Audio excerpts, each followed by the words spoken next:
Hello साथियों, जय हिंद, राधे राधे, जय श्री कृष्ण। उम्मीद करता हूं कि आप सभी लोग बहुत अच्छे होंगे और आप सभी के बोर्ड एग्जाम की तैयारी बहुत बेहतर तरीके से चल रही होगी। जैसा कि मेरे प्यारे साथियों, हम आप लोगों को यहाँ पर केमिस्ट्री की तैयारी करवा रहे हैं, ठीक है ना।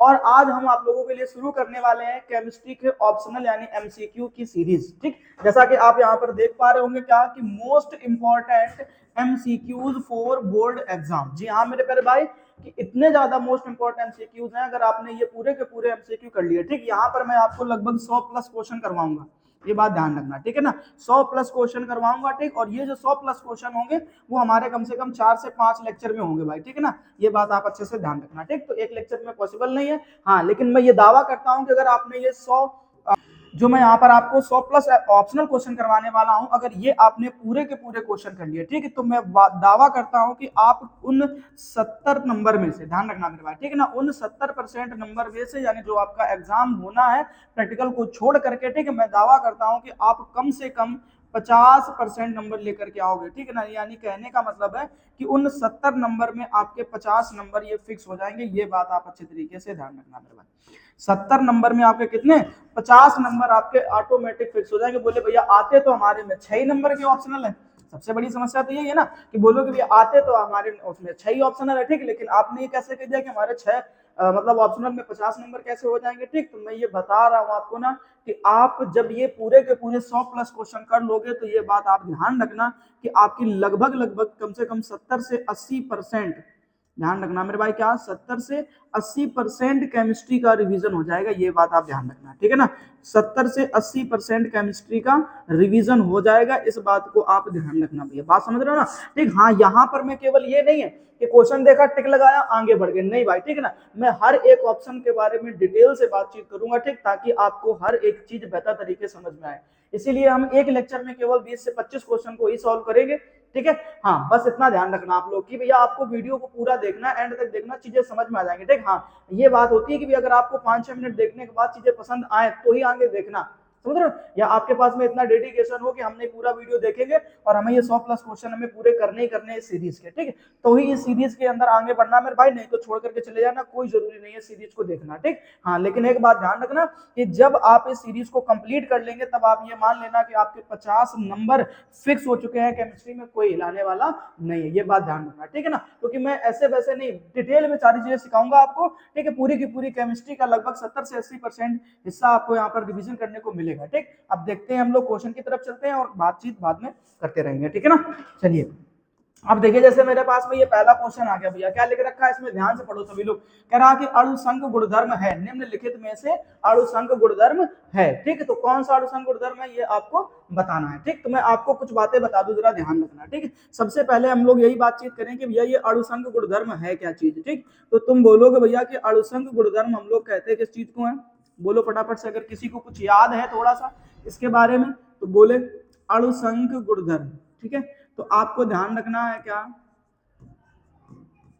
कि वे गुणधर्म जो किस पर, अणुओं की संख्या पर निर्भर करते हैं, किस पर निर्भर करते हैं, अणुओं की संख्या पर निर्भर करते हैं, अणुसंग गुणधर्म कहलाते हैं, ठीक। अब अणुसंग गुणधर्म आपने पहले चैप्टर में यानी कि सॉल्यूशन यानी कि विलयन चैप्टर में आपने 4 अणुसंग गुणधर्म पढ़े होंगे मेरे भाई, ये बात आप ध्यान रखेंगे, ठीक। अब वो कौन से 4 अणुसंग गुणधर्म थे उनके बारे में डिटेल में बातचीत करते हैं। तो पहला आपने पढ़ा होगा वहां पर क्या कि वाष्प दाब का आपेक्षिक अवनमन, ध्यान रखना, क्या पढ़ा होगा आपने, वाष्प दाब का आपेक्षिक अवनमन, ठीक है ना। ये चीज आप ध्यान रखना, एक तो ये आपने पढ़ लिया कि वाष्प दाब का आपेक्षिक अवनमन, ठीक। फिर आपने पढ़ा होगा वहां पर क्या कि क्वथनांक में उन्नयन, क्या बोलोगे, क्वथनांक में उन्नयन, ठीक है ना। इस तरीके से ध्यान रखना, क्वथनांक में उन्नयन, ओके। अब फिर इसके बाद में तीसरा आपने पढ़ा होगा, अगर आपने पहला चैप्टर अच्छे से तैयार कर रखा है तो आपने पढ़ा होगा वहां पर हिमांक का अवनमन, हिमांक का अवनमन, ओके। इस तरीके से ध्यान रखना। तो ये 3 हो गए। एक चौथा अणुसंग गुणधर्म और होता है, वो होता है भैया परासरण दाब, क्या होता है, परासरण दाब, ठीक है ना। तो ये एक चीज आपने और पढ़ी होगी वहां पर, ठीक। तो इस तरीके से मेरे भाई याद रखना है कि 4 आपके पास में अणुसंग गुणधर्म होते हैं। देख लीजिए यहाँ पर फटाफट से, वाष्प दाब का आपेक्षिक अवनमन, क्वथनांक में उन्नयन, हिमांक का अवनमन और परासरण दाब, ठीक। अब इनमें से देख लो कौन से तुम्हारे ऑप्शन मैच कर रहे थे। तुम देखोगे पहला ही ऑप्शन आपको दिया गया है परासरण दाब, ठीक। पृष्ठ तनाव बोले कतई नहीं हो सकता, घनत्व कतई नहीं हो सकता, इनमें से सभी जब भाई नहीं सभी तो कैसे हो सकता है, ठीक है ना। तो केवल और केवल आपने देखा कि इन चारों में से पहला ऑप्शन आपका मैच कर रहा है, इसका मतलब यही सही आंसर हो जाएगा आपका। बात पल्ले पड़ गई, ठीक। ऐसे अपन डिटेल में सीखेंगे चीजों को, ठीक है ना। अब चलते हैं अपन नेक्स्ट क्वेश्चन की तरफ। अब नेक्स्ट क्वेश्चन को ध्यान से पढ़ लो पहले फटाफट से। नेक्स्ट क्वेश्चन में आपसे क्या कह रहा है कि निम्नलिखित में से किस यौगिक में मैग्नीज की ऑक्सीकरण संख्या +6 है, ठीक। अच्छा मैं एक छोटी सी बात आपको और बता दूं, वो छोटी सी बात ये क्या है कि आपके जितने भी पिछले साल से, ठीक है ना, लगा करके, ठीक है ना, अभी तक कम से कम 7 से 8 साल के, ठीक है ना, मिला करके ये पूरे के पूरे मैंने 100 मोस्ट इंपोर्टेंट एमसीक्यू छांट रखे हैं, ठीक है ना। 100 से प्लस ही होंगे, 150 के आसपास पूरे अगर मैं आपको कराऊंगा तो लगभग 150 के आसपास होंगे पूरे के पूरे, ठीक। ये बात आप अच्छे तरीके से ध्यान रखना, ठीक है ना। चलिए देख लेते हैं कितने होंगे लगभग।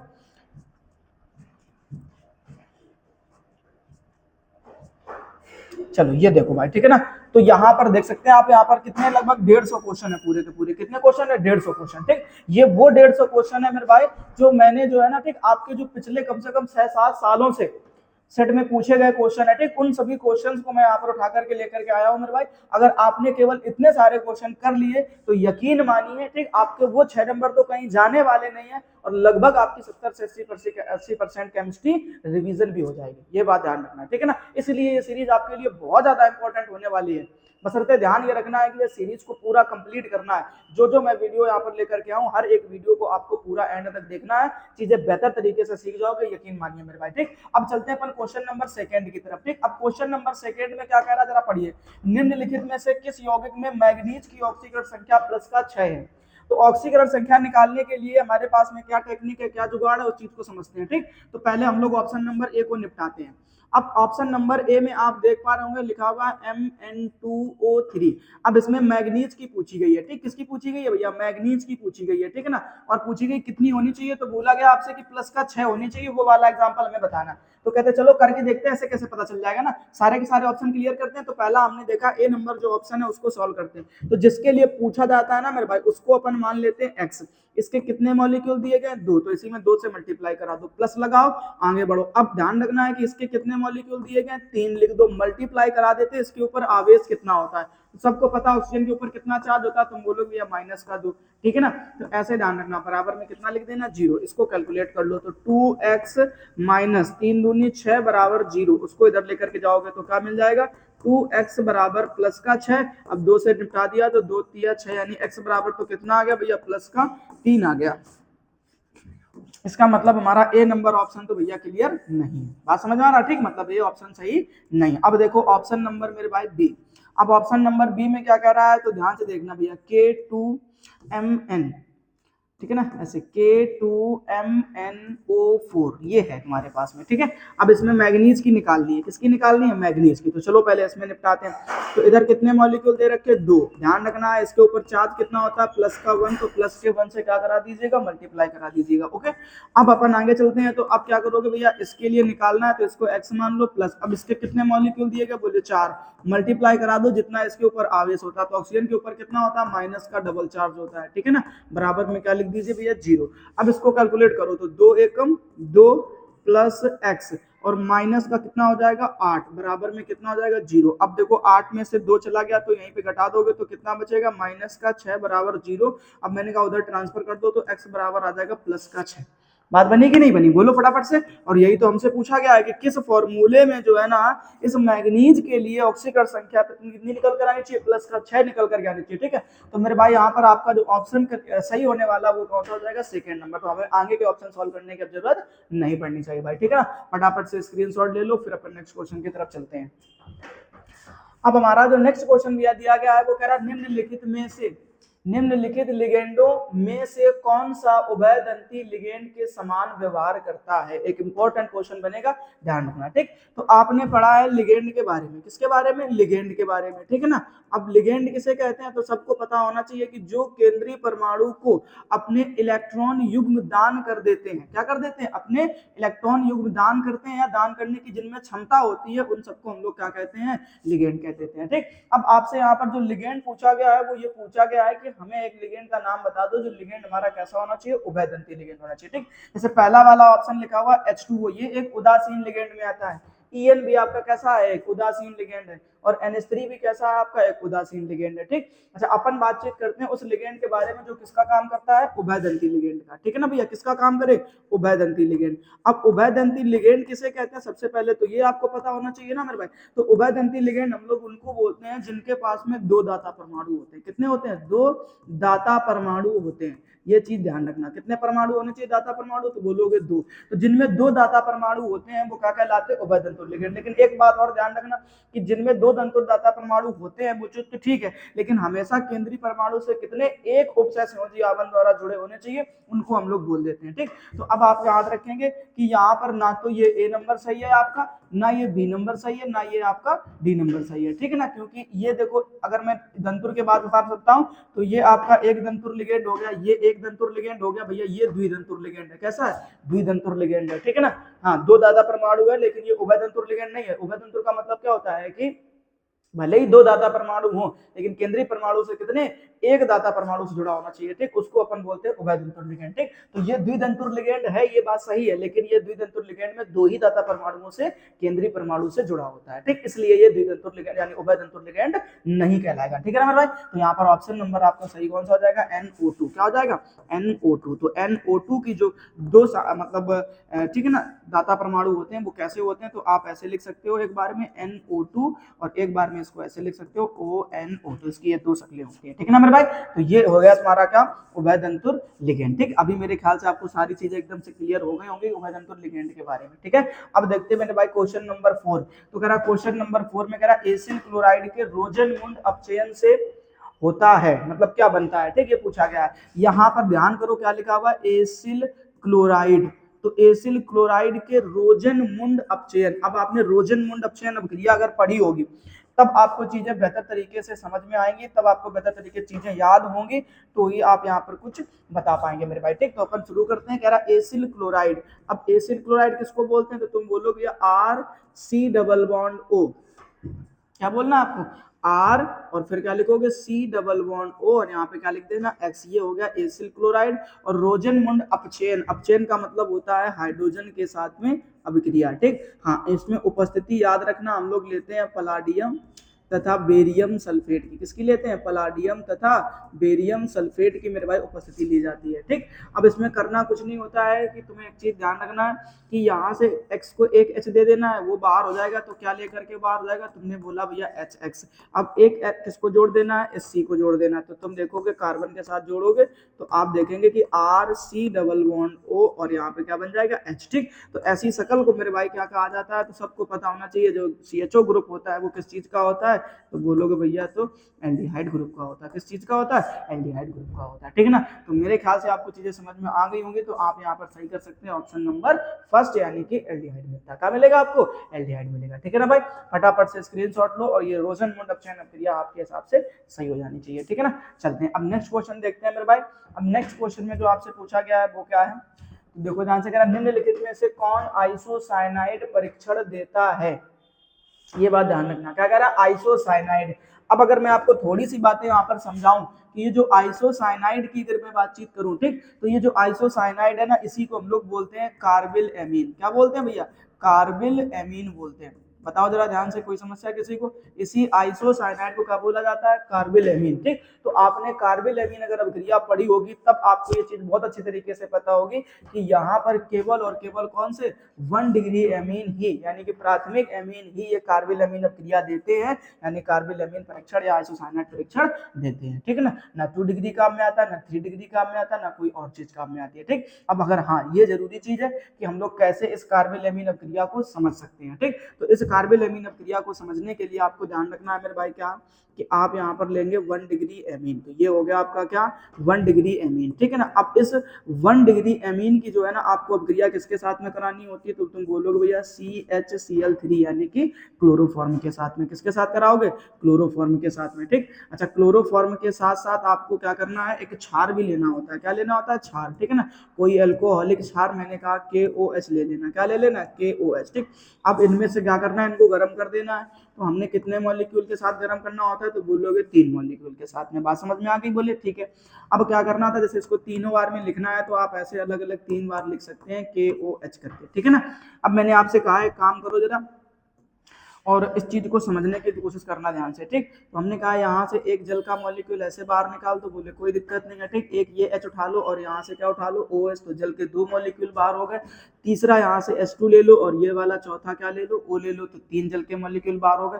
और ये तीनों K के मॉलिक्यूल किसको चिपका दो, Cl को चिपका दो, ठीक है ना। थोड़ी सी कहानी समझना ध्यान से, तब आप देखोगे कि आपने क्या देखा कि R के बाद में ये क्या बचा, N, और N के बाद में यहाँ पर केवल और केवल ये C बचा, ठीक है ना। ये हो गई कहानी। बाकी सब आपने देख लिया कि आपको क्या 3 K के मॉलिक्यूल Cl के साथ चले गए और बाकी हमारे पास में 3 मॉलिक्यूल किसके बन गए, जल के बन गए, ठीक है ना भाई। अब इस चीज को हम लोग बोलते हैं एल्किल आइसोसाइनाइड। क्या बोलते हैं, एल्किल आइसोसाइनाइड। इस रिएक्शन का नाम होता है मेरे भाई कार्बिल एमीन अभिक्रिया। बात पल्ले पड़ी, ठीक। तो ये ध्यान रखना है। तो इसमें केवल और केवल 1 डिग्री वाले ही अभिक्रिया में भाग ले सकते हैं, बाकी कोई और नहीं ले सकता है, ये बात आपको ध्यान रखना, ठीक। तो यहाँ पर आपका ऑप्शन नंबर जो है ना वो कौन सही हो जाएगा, तो तुम बोलोगे भैया हमारा ऑप्शन नंबर, ठीक है, फर्स्ट सही हो जाएगा। बात पल्ले पड़ी कि नहीं पड़ी, ठीक है ना। तो इस कार्बिल एमीन की रिएक्शन का भैया स्क्रीनशॉट ले लो, फिर अपन आगे की बातचीत कर लेते हैं, ठीक है।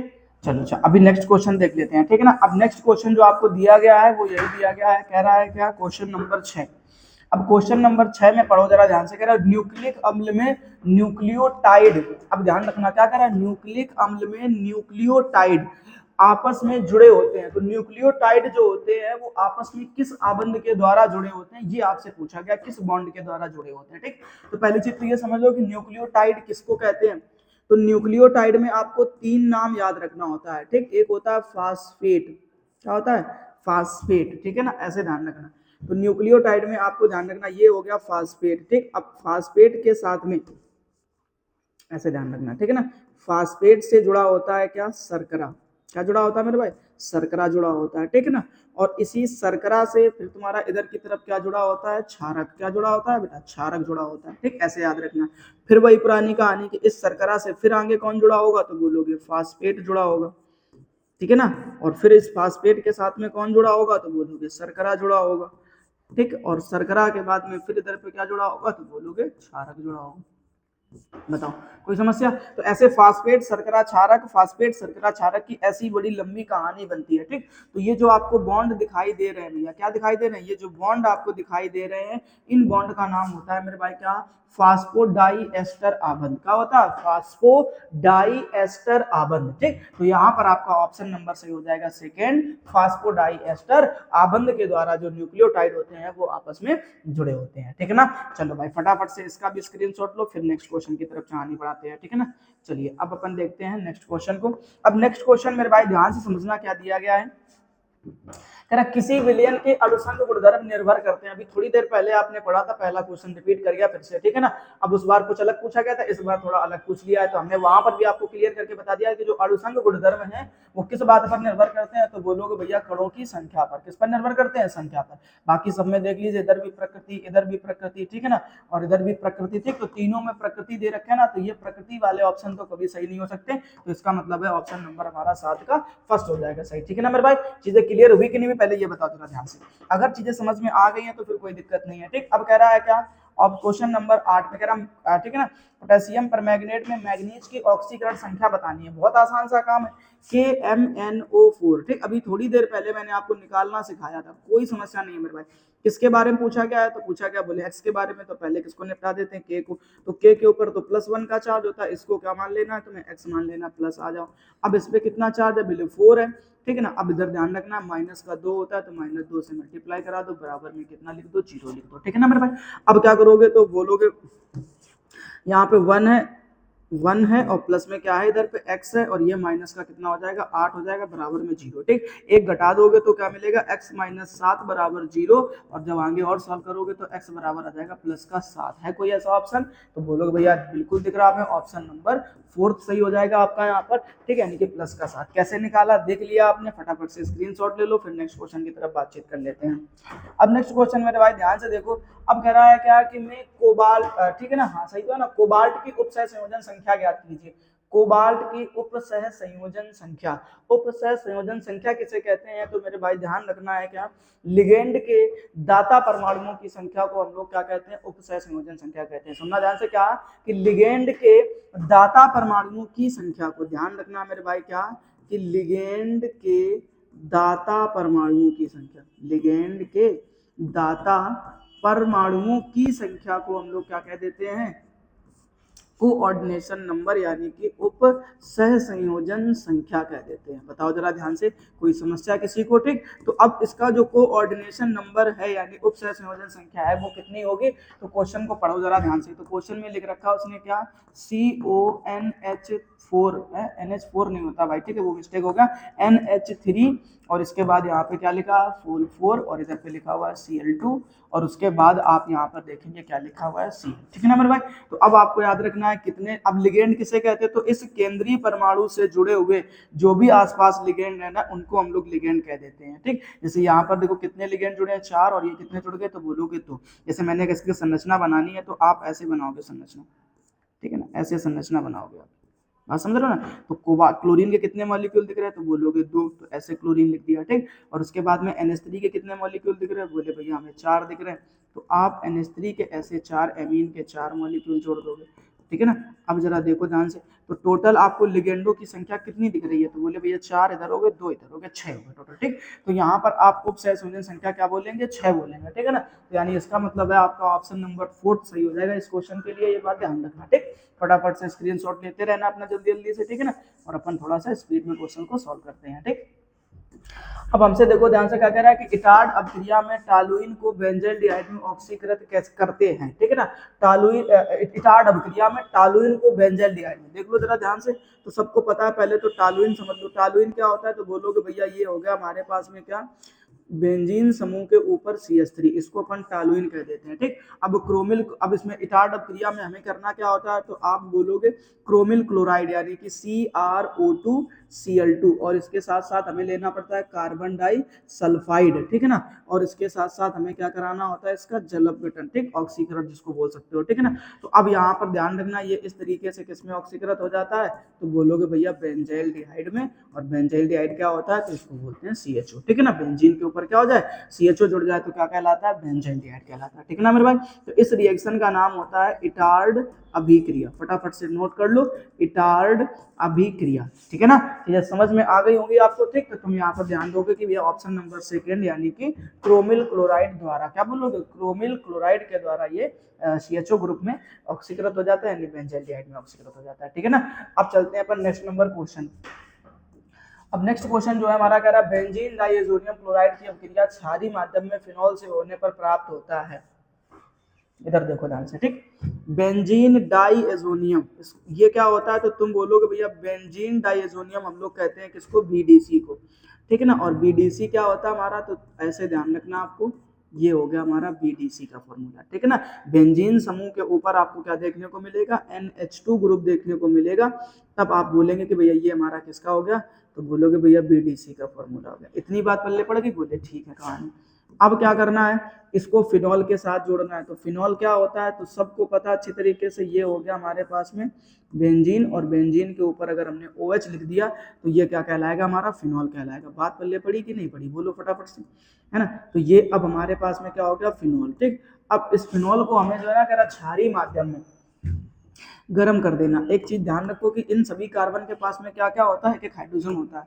तो जब क्षारीय माध्यम में इन सबको गर्म करोगे तब तुम देखोगे कि यहाँ से जो बाहर होने वाली चीज है, मान लिया तुमने क्षार ले लिया, क्या ले लिया भैया? क्षार ले लिया। ठीक है, और क्षार के रूप में हमने कहा चलो NaOH ले लो। तो इस क्षारीय माध्यम में जैसे ही आपने इस चीज को गर्म किया तो गर्म करने पर आपको क्या मिलेगा? यहाँ पर तो कह रहा है कि HCl बाहर हो गया। क्या बाहर हो गया? यहाँ से HCl बाहर हो गया। अब क्या बचेगा? तो अब बोलोगे भैया इधर साइड में तो हमारे पास में केवल और केवल क्या बच रहा है? तो बोले ये बेंजीन बचा है। ठीक, इस बेंजीन के साथ में हमारे पास में ये जुड़े हुए हैं क्या? दोनों नाइट्रोजन। ठीक, और फिर उसके बाद में ये इस दोबारा किससे जुड़ गया? करके बेंजीन से। ओके, और इसमें क्या जुड़ा हुआ है? OH। तो अब ध्यान रखना मेरे भाई, ये कहाँ पे जुड़ा हुआ है? पैरा पे। तो इसको अपन बोल देते हैं पैरा हाइड्रोक्सी। क्या बोल देते हैं? Para hydroxy. ठीक है, और ये क्या कहलाता है? तो बोलते हैं डाईएजो। क्या कहलाता है? डाईएजो। और फिर ये जो पूरा ग्रुप है ना, इसको क्या बोल देते हैं? बेंजीन। बात समझ में आ गई? तो ये चीज आपको ध्यान रखना है। तो क्या मिल जाएगा? अब आपने देख लिया होगा कि पैरा हाइड्रोक्सी एजो बेंजीन का ऑरेंज रंजक प्राप्त होता है। और याद रख लीजिए बेटा, इस रिएक्शन का नाम होता है युग्मन अभिक्रिया। याद कर लो, ठीक है ना? ऐसे ही पूछा जाता है किसके बारे में? युग्मन अभिक्रिया के बारे में। ठीक है ना? तो मजा आया कि नहीं आया? चीजें समझ में आई कि नहीं आई भाई? ठीक है ना? ऐसे ध्यान रखना होता है, इसको कहते हैं पढ़ना भैया। ठीक है, फटाफट से जल्दी से नोट कर लीजिए, फिर हम लोग आगे की बातचीत कर लेते हैं। हो गया ना? चलो अब जैसे इसको निपटा देते हैं, फिर अपन नेक्स्ट क्वेश्चन की बातचीत करते हैं। ठीक, अब नेक्स्ट क्वेश्चन को पढ़ के देखो जरा फटाफट से। क्या कह रहा है आपसे कि किस विटामिन की कमी से रतौंधी रोग होता है? ठीक, ये भी अपने आप में एक इंपॉर्टेंट चीज बनती है कि भैया आपको रोगों के नाम जरूर याद कर लेने, जिस विटामिन से जो जो बन सकता है। ठीक, तो हम सबके बता दे रहे हैं, आपको सबके रट्टा मार लेने हैं। ठीक, जैसे इसका ऑप्शन तो सही हो जाएगा विटामिन ए। तो विटामिन ए की कमी से कौन सा रोग होता है? तो बोलोगे रतौंधी होता है। ठीक, अब बारी आती है भैया विटामिन सी की कमी से। तो विटामिन सी की कमी से होने वाले रोग का नाम होता है भाई स्कर्वी। क्या नाम होता है? स्कर्वी होता है। ठीक है ना? और विटामिन बी की कमी से होने वाले का नाम क्या होता है? तो मैं ऊपर लिखे दे रहा हूँ, आपको अच्छे से क्लियर करना पड़ेगा। ठीक, तो विटामिन बी की कमी से जो रोग होता है उसी के नाम पर छिपा होता है। बी बोले तो बेरी बेरी। क्या बोलोगे? बी बोले तो बेरी बेरी। ठीक है ना? ऐसे ध्यान रखना, vitamin B beriberi, vitamin B beriberi. देखो इसमें सा का साउंड आ रहा, तो C scurvy, C scurvy, C scurvy. ठीक, और ध्यान रखना विटामिन डी, तो विटामिन डी में रिकेड्स ऐसा कर देना। ठीक है ना? पढ़ते तो रिकेड्स है, तुम क्या पढ़ लेना? रिकेड्स पढ़ लेना, डी से डिस, ऐसे रिकेड्स ऐसे पढ़ लेना। थोड़ी देर के लिए क्या ही जाता है ना, जब दिखेगा तो सही कर देंगे। ठीक, तो विटामिन डी से क्या होता है? रिकेड्स, डिस डिस। ठीक है ना? रिकेड्स, तो विटामिन डी हो जाएगा। ठीक, बात पल्ले पड़ गई। तो चारों के नाम आपको याद हो गए होंगे। ठीक, हमने क्या कहा था भैया, हम आपको ऐसे ही डिटेल में सिखाएंगे, ऐसा नहीं है कि बस ऑप्शन देखा सही कर दिया आगे बढ़ गए। ठीक, और लोगों की तरीके से बिल्कुल भी आपको यहाँ पर पढ़ने को नहीं मिलने वाला है। हर एक चीज आप बेहतर तरीके से सीखेंगे। ठीक, अब एक बात आप समझिए जरा ध्यान से। ठीक, आप क्वेश्चन भले ही आज मैं आपको 20 कराने वाला हूँ या 25 कराने वाला हूँ, ठीक है ना, लेकिन एक बात ध्यान रखना कि इन 20 क्वेश्चन में ही आपको फीलिंग आएगी कि आपने कम से कम 50-60 क्वेश्चन कर लिए आराम से। ये बात ध्यान रखना। ठीक, हाँ, तो कहानी बन गई सभी की। अब चलते हैं नेक्स्ट, अब आगे की बातचीत करें। तो अब अगला क्वेश्चन देखिए मेरे भाई ध्यान से। क्या निम्नलिखित में से किसका परासरण दाब सबसे कम होता है? सबसे कम किसका परासरण दाब होगा? ठीक है, तो कोई दिक्कत नहीं, पहले मैं आपको यहाँ पर थोड़ी सी बात समझाऊं। अभी मैंने जो आपके पहला क्वेश्चन कराया था और उसके बाद भी कोई एक ऐसा क्वेश्चन मिल चुका है किस तरीके का? तो बोलोगे अणुसंख गुणधर्म का। किसका? अणुसंख गुणधर्म। ठीक है ना मेरे भाई? तो अब अगर मैं आपको एक छोटी सी बात सिखाने की कोशिश करूं, जरा ध्यान से समझना कि ये जो आपने बातचीत करी है ना, कि पूछा गया है क्या आपसे कि परासरण दाब सबसे कम किसका होगा? ठीक, तो अणुसंख गुणधर्म की अगर मैं बातचीत करूं, ठीक है ना, तो अब आपको ध्यान रखना कि परासरण दाब भी आपका क्या है? एक अणुसंख गुणधर्म है।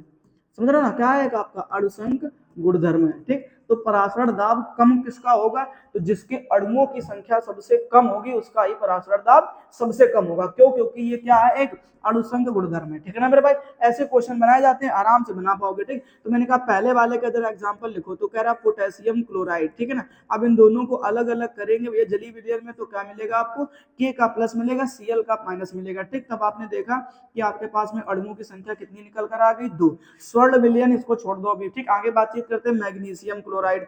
मैग्नीशियम क्लोराइड क्या होता है? तो बोलोगे MgCl2। ठीक है ना? अब अलग अलग करोगे तो क्या मिलेगा आपको? बोले Mg का डबल प्लस मिल जाएगा, Cl का सिंगल माइनस मिल जाएगा। लेकिन क्लोरीन के कितने मॉलिक्यूल है? 2। तो यहाँ पर आप एक सेकेंड, ठीक है ना, तब आप यहाँ पर क्या करेंगे कि 2 से मल्टीप्लाई भी करा देंगे। ठीक, अब 2 से कराए तो 2 और 1 कितने हो गए इसके मॉलिक्यूल? तो बोलोगे भैया इसके तो 3 हो गए। ठीक, अब आगे देखो लिखा एल्यूमिनियम फास्फेट। इसका फॉर्मूला क्या होता है? तो बोलोगे AlPO4। ठीक, इसको बोलते हैं एल्यूमिनियम फास्फेट। अलग अलग करोगे तो क्या मिलेगा? एल्यूमिनियम का 3 प्लस प्लस PO4 का ठीक है ना, ट्रिपल माइनस। ठीक, ऐसे। तो अब यहाँ पर देखो तो इसके कितने मॉलिक्यूल दिख रहे हैं, 2। तो सब में अगर मैं बातचीत करूं तो 2 दिख रहे हैं, किसी में 3 दिख रहे हैं, किसी में फिर 2 दिख रहे हैं, ठीक। तो जो स्वर्ण विलयन है इसमें ही सबसे आपको कम मॉलिक्यूल देखने को मिलेंगे, और वो कितना होता है, एक। स्वर्ण विलयन का अपने आप में इकलौता हो गया, ठीक। तो ऐसे में ध्यान रखना। तो अणुसंग गुणधर्म सबसे ज्यादा देखो सबके दिख रहे हैं आपको इस तरीके से, ठीक। तो ऐसे इस क्वेश्चन को मेरे भाई बना लेते हैं, बात पल्ले पड़ जानी चाहिए आपको अच्छी तरीके से, ठीक। अब अपन नेक्स्ट क्वेश्चन की तरफ चलते हैं। अब नेक्स्ट क्वेश्चन क्या दिया गया है, इस चीज को समझ लो ध्यान से। क्या कह रहा है कि निम्नलिखित में से कौन सबसे अधिक अम्लीय है, ठीक। ये क्वेश्चन देखो ध्यान से, बहुत इंपॉर्टेंट क्वेश्चन, बेहतर क्वेश्चन है, ठीक।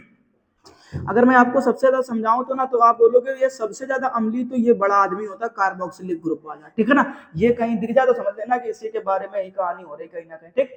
फिर कार्बोक्सिलिक समूह के बाद में आपको ध्यान रखना है क्या होता है, तो बोलोगे भैया कार्बोक्सिलिक समूह के बाद नंबर आता है फिनॉल का। किसका आता है, फिनॉल का, ठीक है ना।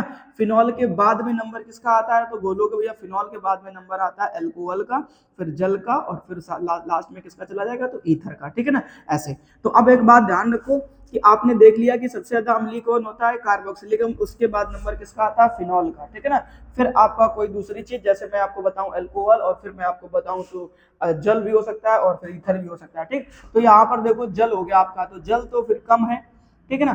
और ये एथिल अल्कोहल हो गया, तो अल्कोहल का भी कम होता है, और ये ईथर हो गया, ईथर तो सबसे लास्ट में चला जाता है, ठीक। इसका मतलब कहानी किसमें आ जाएगी भैया, फिनॉल में आ जाएगी। तो C6H5OH ये किसका फॉर्मूला होता है, तो बोलोगे फिनॉल का भैया, ठीक है ना। इस तरीके से ध्यान रखना है कि बेंजीन समूह के ऊपर अगर OH समूह जुड़ा होता है या C6H5 के ऊपर OH लिखा होता है तो इसको कहते हैं फिनॉल। तो कार्बोक्सिलिक अम्ल के बाद में जो सबसे ज्यादा अम्लीय प्रकृति का होता है वो कौन होता है, तो जवाब आना चाहिए भैया फिनॉल होता है, ठीक है। इस तरीके से मेरे भाई इस क्वेश्चन को आप बना सकते हैं। अब चलते हैं अपन नेक्स्ट क्वेश्चन की तरफ। अब कह रहा हमसे ल्यूकास अभिकर्मक क्या है, ल्यूकास अभिकर्मक क्या है, ठीक। तो मैं अगर आपको बता दूं तो ल्यूकास अभिकर्मक होता है, ठीक। इसको हम लोग ऐसे ध्यान रखना, क्या बोलते हैं, ल्यूकास अभिकर्मक, ठीक है। तो ल्यूकास अभिकर्मक का पहले तो काम समझ लो कि जो ल्यूकास अभिकर्मक होता है इसका काम क्या है, ठीक। तो आप बोलोगे भैया कि अल्कोहल के परीक्षण में पूछा जाता है, इसमें आता है अल्कोहल के परीक्षण में, ठीक है ना। तो ये ध्यान रखना कि अल्कोहल का परीक्षण करने के लिए हमें किसकी जरूरत पड़ती है, तो बोलोगे ल्यूकास अभिकर्मक की, ठीक। कहते किस चीज को है, बड़ी इंपॉर्टेंट कहानी तो यहाँ पे बननी चाहिए, ठीक। तो आप याद रखना है कि सांद्र HCl, मेरे भाई ध्यान रखना ये क्वेश्चन बहुत बार तकलीफ देता है कि यहाँ पर सांद्र और तनु की बातचीत कर लेता है, ठीक। तो आपने देखा भैया तीसरे ऑप्शन में आपको तनु HCl दिख गया, ये तो वैसे ही नहीं होने वाले, ठीक है ना। और जहां तनु शब्द दिख जाए तो समझ लेना कि ये तो कभी हो ही नहीं सकता है, ठीक। तो ऑप्शन नंबर आपका फर्स्ट सही हो जाएगा, सांद्र HCl तथा निर्जलीय जिंक क्लोराइड। क्या बोलते हो, निर्जलीय जिंक क्लोराइड, ठीक है ना मेरे भाई, ऐसे ध्यान रखना। तो निर्जलीय जिंक क्लोराइड की अगर मैं बातचीत करूं तो इन दोनों को मिश्रण को ही हम लोग क्या कहते हैं, ल्यूकास अभिकर्मक कहते हैं। बात पल्ले पड़ गई कि नहीं पड़ गई मेरे भाई, ठीक। ऐसे आपको ध्यान करके रखना है, ठीक है। अब देखो जैसे ये क्वेश्चन आ गया, कह रहा एसीटिल्डिहाइड और एसीटोन में विभेद के लिए उपयुक्त अभिकर्मक है, ठीक है ना। ये बात ध्यान रखना। तो अगर मैं पहले वाले की बातचीत करूं हिंसबर्ग अभिकर्मक के बारे में, किसके बारे में बातचीत करूं, हिंसबर्ग अभिकर्मक के बारे में, ठीक। अच्छा हिंसबर्ग अभिकर्मक थोड़ा थोड़ा इनके बारे में जान भी लेते हैं ना मेरे भाई। तो जो हिंसबर्ग अभिकर्मक होता है ये किसके काम में आता है, तो बोलोगे भैया ये एमीन के परीक्षण में आता है। किसके परीक्षण में आता है, तो बोलोगे भैया एमीन के परीक्षण में आता है, ठीक है ना। हाँ ये एमीन में बताता है कि 1 डिग्री एमीन है या 2 डिग्री एमीन है, ठीक। तो ये एमीन के परीक्षण में पूछा जाता है, कौन, हिंसबर्ग अभिकर्मक। नाम क्या होता है, तो बोलोगे बेंजीन सल्फोनिल क्लोराइड। याद रख लेना है क्या होता है, बेंजीन सल्फोनिल क्लोराइड, ठीक। तो ऐसे ध्यान कर लेना। बताओ जरा कोई समस्या किसी को क्या, ऐसे सल्फोनिल और यहाँ पे लिख देना अपना क्लोराइड, ठीक है ना। ऐसे मेरे भाई बात समझ में आ गई। तो ये एमीन की कहानी में कौन सा आ जाएगा, हिंसबर्ग अभिकर्मक आ जाएगा, ठीक है। इसका मतलब इस क्वेश्चन का आंसर ये तो नहीं होने वाला, क्योंकि हमें किसमें बताना, एसीटिल्डिहाइड और एसीटोन में बताना है, बस इतना ध्यान रखना, ठीक। और अभी आपने देखा ल्यूकास अभिकर्मक, तो ल्यूकास अभिकर्मक अभी आपने देखा तुरंत, इसीलिए मैंने बताया था कि इसका काम क्या होता है, तो बोलोगे भैया अल्कोहल के परीक्षण में, ठीक। तो अल्कोहल के परीक्षण में आता है, ना कि एसीटिल्डिहाइड और एसीटोन के परीक्षण में आता है, ठीक। तो इसका मतलब है ये नहीं होगा, अब ये ध्यान रखना है, ठीक है। तो सिप अभिकर्मक, तो सिप अभिकर्मक क्या होता है, तो बोलोगे सिप अभिकर्मक जो है ना एक रंगहीन पदार्थ है। कैसा है, एक रंगहीन पदार्थ है। लेकिन जब हम लोग इसमें क्या करते हैं, एसीटिल्डिहाइड डालते हैं तो ये कैसा हो जाता है, गुलाबी रंग का हो जाता है, जबकि एसीटोन के साथ में ये कोई अभिक्रिया नहीं देता है। बात पल्ले पड़ी कि नहीं पड़ी, कि जैसे हम लोग इसके साथ में एसीटिल्डिहाइड बनाते हैं ना, तो याद रखना ये कैसे रंग का हो जाता है, गुलाबी रंग का हो जाता है। एसीटेल्डिहाइड में मिलाते ही मेरे भाई ये कैसे रंग का हो जाता है, गुलाबी रंग का हो जाता है, जबकि एसीटोन के साथ में ये कोई अभिक्रिया नहीं देता है। ठीक है ना, ध्यान रखना कोई रिएक्शन नहीं देता है। ये होती है क्वेश्चन को करने की कहानी मेरे भाई। ठीक है, ये चीज आपको अगर पल्ले पड़ गई तो समझ लो बहुत आसान सी चीजें समझ में आ गई। ठीक, अब आप देख लो जरा ध्यान से खुद ही, क्या केवल आपने एक क्वेश्चन को सॉल्व करा इस क्वेश्चन में क्या मेरे भाई? ठीक है ना, हर एक क्वेश्चन में मैं आपको ऐसे ही धीरे धीरे सारी चीजें अच्छी तरीके से सिखा दूंगा। और यही तो मैंने कहा था ना कि अगर आप अपनी केमिस्ट्री का रिवीजन भी करना चाहते हो तो इस सीरीज को आपको कंप्लीट करना पड़ेगा। जो भी मैं 150 क्वेश्चन करवाने वाला हूँ या 100 प्लस के आसपास जो भी क्वेश्चन करवाऊंगा मैं, उन क्वेश्चन को अगर मेरे भाई आपने कर लिया मेरे साथ में रह करके, तो यकीन मानिए कि आप अपने बोर्ड एग्जाम में बहुत ज्यादा बेहतर करने वाले हैं। ये बात ध्यान रखना। ठीक, एक अलग ही लेवल होगा आपके कॉन्फिडेंस का जब आप एग्जाम हॉल में बैठेंगे जाकर के। ठीक, और मेरे भाई जब कॉन्फिडेंस बहुत अच्छा होता है ना तो पेपर ऑटोमेटिक अच्छा होता चला जाता है। ठीक, ये बात ध्यान रखना। और वो कॉन्फिडेंस आएगा आपकी तैयारी से, आपके रिवीजन से। ठीक है ना, अब देखते हैं नेक्स्ट। अगर निम्नलिखित में से एमीन कार्बिल, ठीक है ना, निम्नलिखित में से कौन एमीन जो है ना कार्बिल एमीन अभिक्रिया नहीं देती है? अभी पीछे पढ़ करके आयो कार्बिल एमीन अभिक्रिया। ठीक है ना, देखो फिर से रिपीट करा क्वेश्चन, क्वेश्चन क्या करा, रिपीट करा। ठीक है ना भाई, क्वेश्चन पूछ लिया है अलग तरीके से लेकिन रिपीट करा है, रिपीट करा हुआ क्वेश्चन है मेरे भाई। ठीक, तो बहुत आसान से समझ सकते हो आप क्या, कि जो कार्बिल एमीन अभिक्रिया होती है इसमें केवल और केवल काम में कौन से आते हैं, तो बोलो भैया 1 डिग्री एमीन आता है। कौन सा काम में आता है? 1 डिग्री एमीन काम में आता है मेरे भाई। और 1 डिग्री एमीन किसको बोला जाता है? तो बोलोगे भैया कि 1 डिग्री एमीन हम लोग कहते हैं किस चीज को, जिसके पास में नाइट्रोजन के पास कितने 2-2 हाइड्रोजन होते हैं, उस चीज को हम लोग बोलते हैं 1 डिग्री एमीन। चला चेक करते हैं फटाफट से। अब पहले वाले में देखो NH2 लिखा है, बोले हाँ ये 1 डिग्री एमीन है। ठीक है ना, ये दे सकता है। दूसरे में देखो इसमें भी क्या लिखा हुआ है, NH2, यानी ये भी दे सकता है। अब चौथे वाले में देखो इसमें क्या लिखा हुआ है, NH2, यानी कि ये भी दे सकता है। अब देखो बीच वाले में बेटा क्या लिख रखा है उसने, NH लिख रखा है। ठीक, तो ये जो एमीन है मेरे भाई ये कितने डिग्री का हो गया, तुम बोलोगे 2 डिग्री एमीन हो गया। ठीक, और ध्यान रखना मेरे भाई कि 2 डिग्री एमीन कभी भी कोई भी कार्बिल एमीन परीक्षण नहीं देता है, ये चीज आपको याद रखना। ठीक है ना, तो इसमें क्रॉस क्या लगाना, यही तो आपका सही आंसर है। ठीक है ना मेरे भाई, तो इस तरीके जानना कौन नहीं दे सकता, तो बोलोगे 2 डिग्री एमीन, यानी ऑप्शन नंबर 3 हो जाएगा। ठीक, अब ये क्वेश्चन तो आप देखो हंसते खेलते बता दोगे। बताओ फटाफट से, कह रहा विटामिन ए की कमी से होने वाला रोग, अभी मैंने पीछे पढ़ाया तुरंत। ठीक है ना, अब देखो क्वेश्चन बार बार रिपीट करना है ना मेरे भाई, तो ये ध्यान रखना। तो विटामिन ए की बस पूछने का तरीका अलग अलग हो जाता है। ठीक, जैसे पहले वाले पूछा था ना कि किस विटामिन की कमी से रतौंधी रोग होता है, अब पूछ लिया कि विटामिन ए की कमी से कौन सा रोग होता है, तो आपको पता अच्छे तरीके से रतौंधी हो जाएगा मेरे भाई। ठीक है ना, ये ध्यान रखना, ऑप्शन नंबर डी से हो जाएगा। ठीक, चलते हैं नेक्स्ट क्वेश्चन की तरफ। और नेक्स्ट क्वेश्चन में आपसे पूछा गया कि विलयन का अड़सन गुणधर्म नहीं है, मैंने पीछे पढ़ा रखे चारों के चारों। ठीक, क्वेश्चन पूछने का तरीका बदलना मेरे भाई, बाकी चीजें वही है, हर बात देखो ध्यान से। ठीक, तो कह रहा विलयन का अणुसंग गुणधर्म नहीं है, तो परासरण दाब है, बोले बिल्कुल सही बात है। और ये तुम्हारा हिमांग का अवनमन है, बोले ये भी सही है। तो वाष्प दाब का अवनमन, ये भी सही है। तो इसका मतलब ये वाला ऑप्शन गलत है। ठीक, तो आप ध्यान रखना कि यहाँ पर क्या आ जाएगा, आपका ऑप्शन नंबर 3 हो जाएगा कि भैया पृष्ठ तनाव जो है ना वो विलयन का अणुसंग गुणधर्म नहीं है। ठीक है ना, अब चलते हैं नेक्स्ट क्वेश्चन की तरफ। कह रहा है क्या, 3 धात्विक धनायनों X, Y तथा Z के मानक अपचयन इलेक्ट्रोड विभव क्रमशः इतने इतने इतने दिए गए। ठीक है ना, इनको ध्यान से देखो भैया। ठीक, ये दिए गए है ना, ऐसे ध्यान रखना आपको। ठीक, ये दिए गए आपके पास में 3 X, Y, Z के मान। तो करा धातुओं की बढ़ते अपचयन क्षमता, याद रखना ये क्वेश्चन बन गया आपका क्या,